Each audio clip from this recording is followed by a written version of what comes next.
കേരളം അതിദരിദ്രമുക്ത സംസ്ഥാനം സിപിഎമ്മിന്റെ നേതൃത്വത്തിൽ ജനസദസ്സ് സംഘടിപ്പിച്ചു. എളയാവൂർ സൗത്ത് ഡിവിഷൻ കേന്ദ്രമാക്കി നടന്ന പരിപാടി CPIM Edakkad division secretary M K. Murali ഉദ്ഘാടനം ചെയ്തു.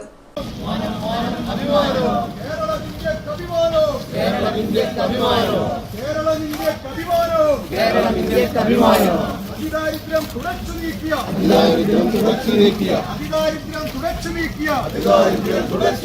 കേരളം ഇന്ത്യക്ക് അഭിമാനവും.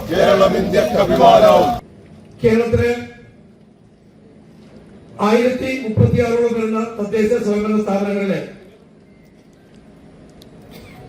1,18,309 കുടുംബങ്ങളുടെ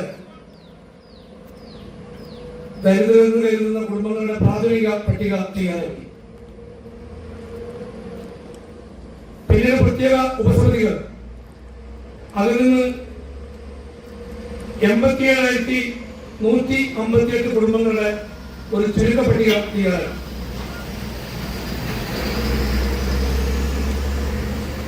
അരികുവൽക്കരിക്കപ്പെട്ട മനുഷ്യരാണെന്ന പരിഗണന പോലും കിട്ടാത്ത 64,006 കുടുംബങ്ങളെ ഈ പറഞ്ഞ 87,158 കുടുംബങ്ങളിൽ നിന്നും 64,006 കുടുംബങ്ങളെ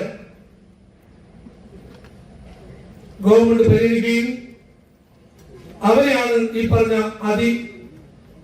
ദരിദ്രരല്ലാത്തവരാക്കി മാറ്റിയത്. കൌൺസിലർ ധനേഷ് മോഹനൻ അധ്യക്ഷത വഹിച്ചു. സിപിഎം കമ്മിറ്റി അംഗം സുരേഷ് ബാബു സ്വാഗതം പറഞ്ഞു. സിപിഎം എടക്കാട് കമ്മിറ്റി അംഗം വൈഷ്ണവ് മഹീന്ദ്രൻ ആശംസകൾ അർപ്പിച്ച് സംസാരിച്ചു.